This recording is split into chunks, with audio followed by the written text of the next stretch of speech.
Welcome back, everyone, to the Deep Dive, where we, go through tons of info so you don't have to. That's right. Today, we're going to be looking at cybersecurity and, like, the actual real-world impacts. Mhm. Not just, the tech news, but stuff that, like, actually affects our lives. Exactly. We've got news articles, security alerts, even legal updates. Yeah, all kind of painting a picture, really. A pretty unsettling one. Yeah, it is kind of scary. Cybersecurity isn't just a tech issue anymore. It's really part of Everything. yeah, woven into the fabric of our everyday lives. Yeah, it's kind of like we're all sleepwalking into a crisis, right? Sure. And to really show that, let's start with something that might make you think twice about that next glass of water you have. Okay.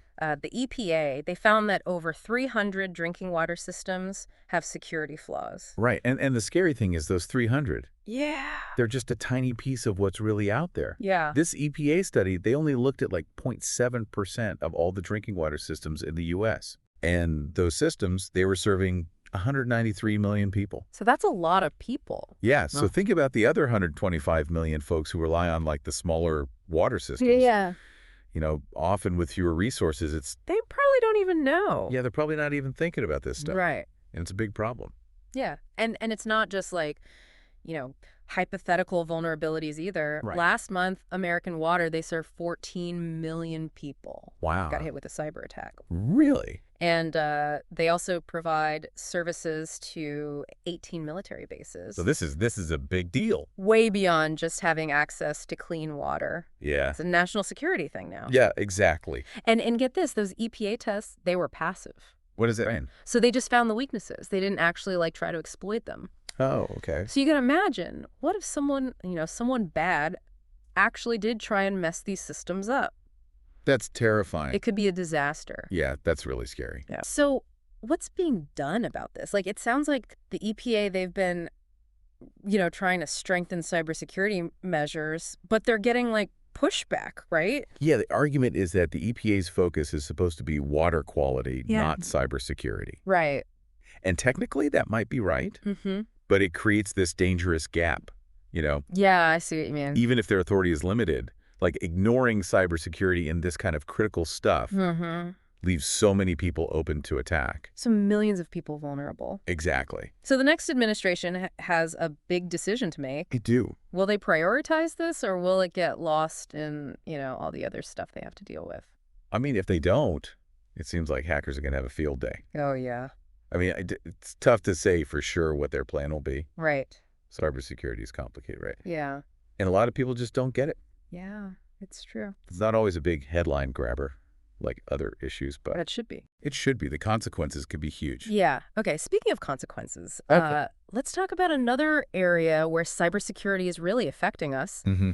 Those I agree buttons we click online without thinking. Yeah. Those are everywhere now. Oh, yeah. Those. Yeah. It's like the digital version of signing your life away, all that fine print. Yes. That recent Disney Plus lawsuit. Oh, yeah. Perfect example. Those little agreements can really come back to bite you.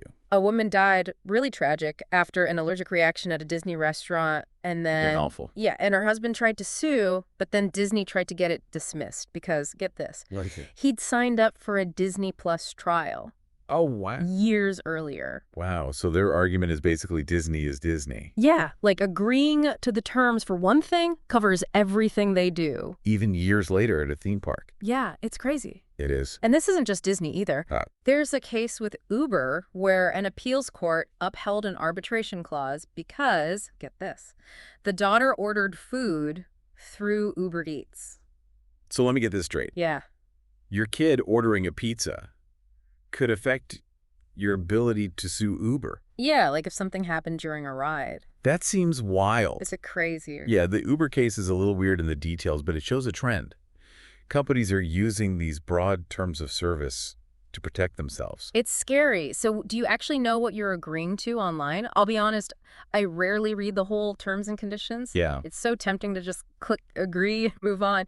But we got to be more aware, right, of what we're getting into, especially at work where someone could accidentally agree to something that affects the whole company. Yeah, you're right. And it's not just individuals, it's businesses too. Think about the ones that rely on cloud services or software with all these complicated licenses. If they don't understand those agreements, It could be really bad. yeah, it could be a disaster financially and for the whole operation.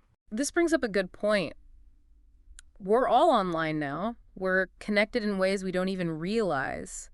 And those connections, not as strong as we think. Yeah. Remember those two undersea fiber lines that got cut? Yeah, yeah. Yeah, it's a good reminder that things can go wrong. It's true. The internet was built to have redundancy. Like there's tons of cables all over the place. Mm. So losing two shouldn't break everything. Right. But the location and capacity of those two cables, it makes this incident kind of interesting. Okay, so give me the details. What happened?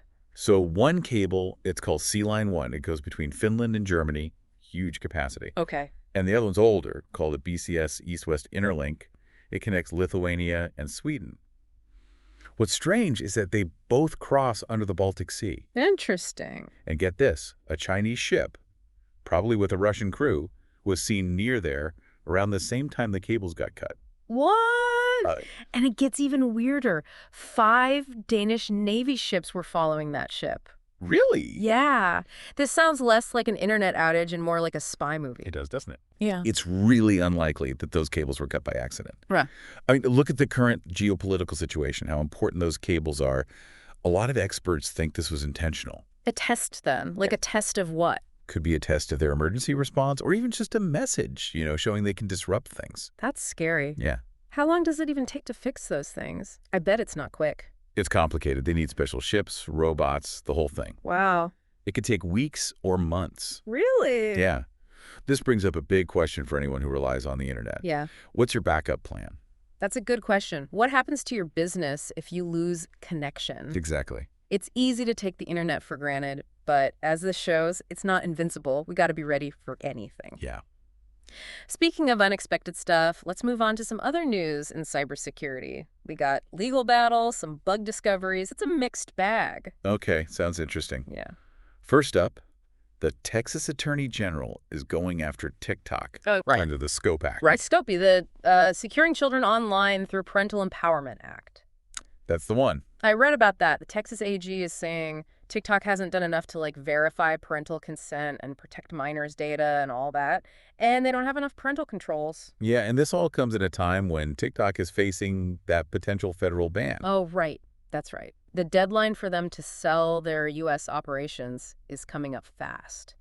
And the new administration, they've got a tough decision to make. Yeah. National security concerns are real, but then there's 150 million TikTok users. Right. Imagine the backlash if they actually ban it. Social media would explode. Talk about starting your presidency off on the wrong foot.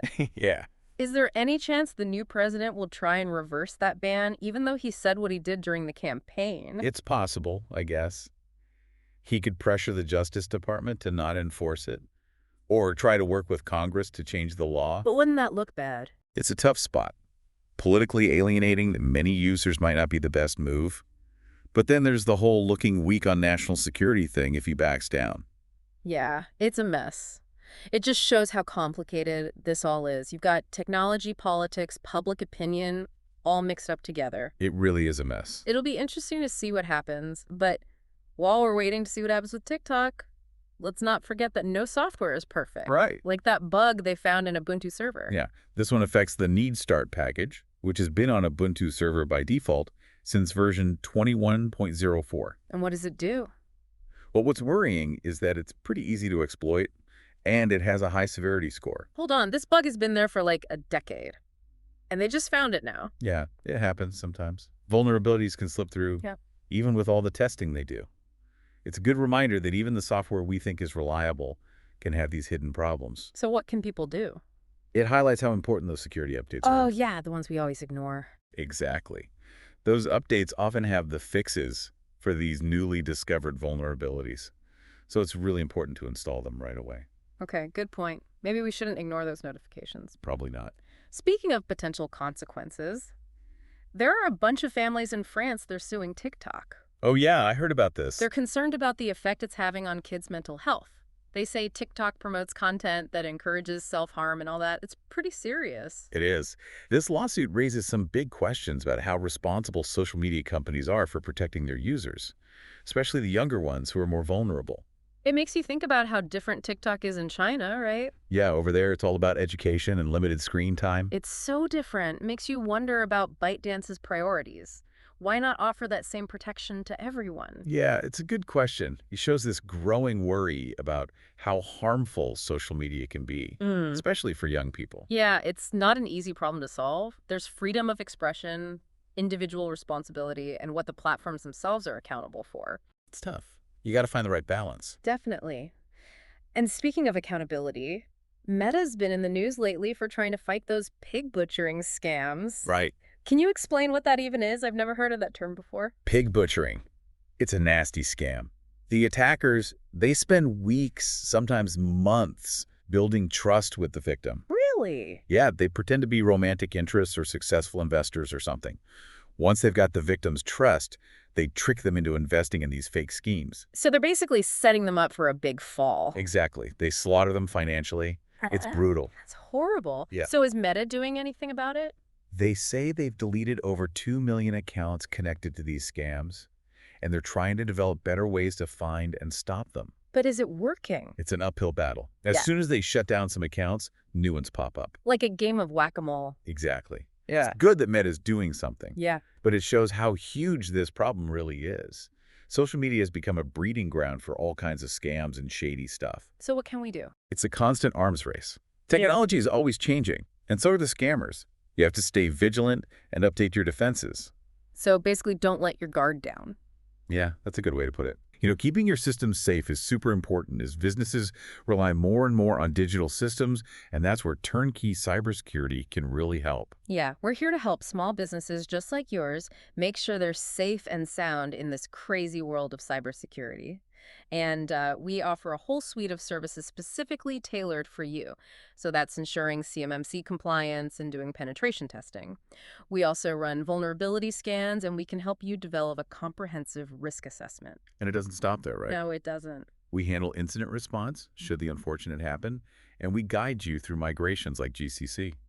We just want to make sure your transitions are smooth and that you're secure. It's all about peace of mind, right? You focus on what you do best, running your business, and we'll make sure that your digital world is safe and sound. Okay, we've covered a lot today, from water systems to legal stuff to cables getting cut to scams. It's a lot to take in. It is. It can feel overwhelming, to be honest. It can be. So what are the main takeaways from all this? What do we need to remember? One thing that really sticks out to me is how complacent we all are. Whether it's companies not taking cybersecurity seriously, or people just clicking agree without thinking, or governments being slow to act. Yeah. It's like we're all underestimating the risks. It's like we're sleepwalking into this crisis. Like it won't happen to us until it does. Exactly. But we can do things to protect ourselves. We're not helpless. That's true. So how do we do that? It starts with understanding the basics of cybersecurity: confidentiality, integrity, availability. Okay, and what do those mean exactly? Yeah, confidentiality means keeping sensitive information secret and safe. Integrity means making sure data is accurate and hasn't been messed with. And availability means making sure that systems and data are accessible when we need them. Okay, that makes sense. But how do we actually do that? What can people and organizations do to be more secure? Well, for starters, strong passwords are a must. Oh, yeah, I'm terrible at that. I use the same one for everything. A lot of people do, but it's a huge risk. If one account gets hacked, they all do. So what should we do? You could use a password manager. Oh, yeah, those things. Are they any good? They can be really helpful, especially if you have a lot of passwords to keep track of, but you have to choose a good one and make sure you set it up securely. Okay, good advice. So strong passwords, what else? Turn on multi-factor authentication whenever you can. Oh, yeah, I hate those extra steps. I know it can be a pain, but it adds another layer of security. It makes you enter a second code, usually sent to your phone or email. Isn't that annoying, though? Like, doesn't it make things harder for people? It can, but security is important too.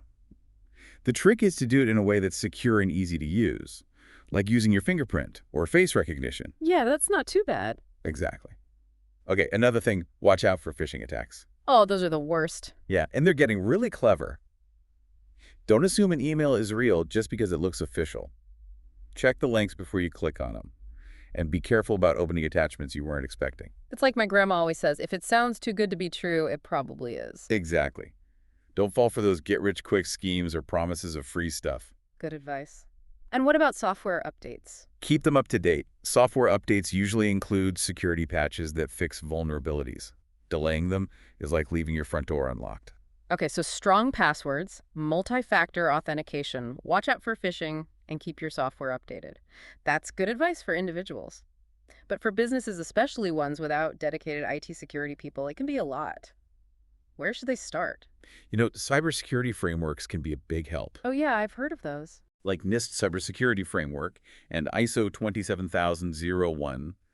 They provide a structured way to manage cybersecurity risks and implement good security controls. So it's like a roadmap for building a good cybersecurity program. Exactly. Yeah. They help organizations figure out what their risks are, put policies in place, implement technical controls, and come up with plans for what to do if something bad happens.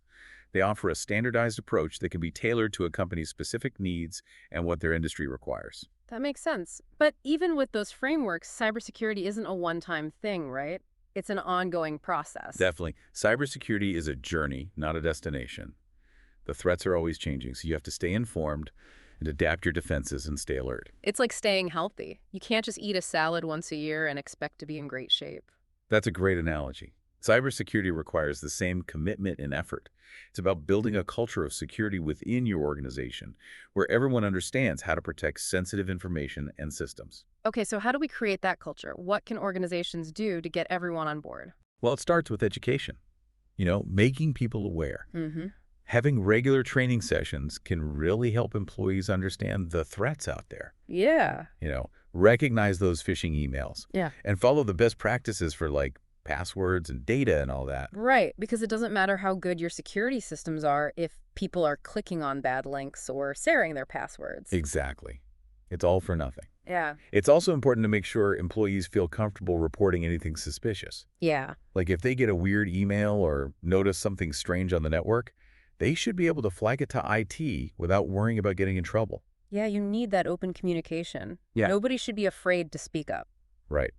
And it's important to remember that cybersecurity isn't just about stopping attacks. Right. It's also about knowing what to do when one happens. So being prepared. Exactly. Mm-hmm. Organizations need to have those incident response plans ready to go so they can contain a breach quickly, minimize the damage, and get their systems back up and running. So it's not just about building walls, it's about having a fire extinguisher handy, just in case. That's a great way to put it. Cybersecurity is a multi-layered approach. Yeah. You want to make it as hard as possible for the attackers to get in when. But you also need to be ready if they do. Makes sense. With all this talk about attacks and breaches, it can make cybersecurity seem like a constant battle. Yeah. Like you're always fighting against some shadowy enemy. I know what you mean. But isn't it also about preventing those accidents, And making sure systems are strong enough to handle unexpected problems? Oh, absolutely. Think about natural disasters, power outages, even just human error. These things can disrupt critical systems and operations. Cybersecurity isn't just about fighting off hackers. It's also about building resilience so systems can withstand these kinds of events. That's a really good point. It's about making sure your business can keep running no matter what happens. Exactly. Cybersecurity is about managing risk. It's about understanding what your weaknesses are, prioritizing the most important stuff, and putting safeguards in place to reduce those risks. So it's not just a technology problem, it's a business problem. You got it. And there's no single solution that works for everyone. Every organization is different with its own unique risks and vulnerabilities. You have to find an approach that works for your specific needs and goals. As we've been talking, I've realized that there's often this disconnect between how cybersecurity is shown in movies and TV shows and what we've been discussing today. Sure. Like all those Hollywood movies with those super cool hackers taking down entire systems with just a few keystrokes. Yeah, it's all very glamorous, but the reality is much more complex. It's about careful planning, paying attention to detail, a lot of behind-the-scenes work. It's not always about stopping the bad guys in some big dramatic showdown. Sometimes it's about preventing those accidents, mitigating risks, and making sure systems are strong enough to handle whatever comes their way. It's about understanding that cybersecurity isn't just about the technology. It's about the people, the processes, and the culture. Well said. And I think that's a great place to wrap things up. To our listeners, we hope this deep dive has given you some valuable insights into the world of cybersecurity and how it affects us all. We encourage you to keep learning about this topic, stay informed, and take steps to protect yourselves and your organizations. And if you have any questions or thoughts, we'd love to hear from you. You can find us on our website or social media. Thanks for joining us on this deep dive. Until next time, stay curious, stay informed, and stay secure.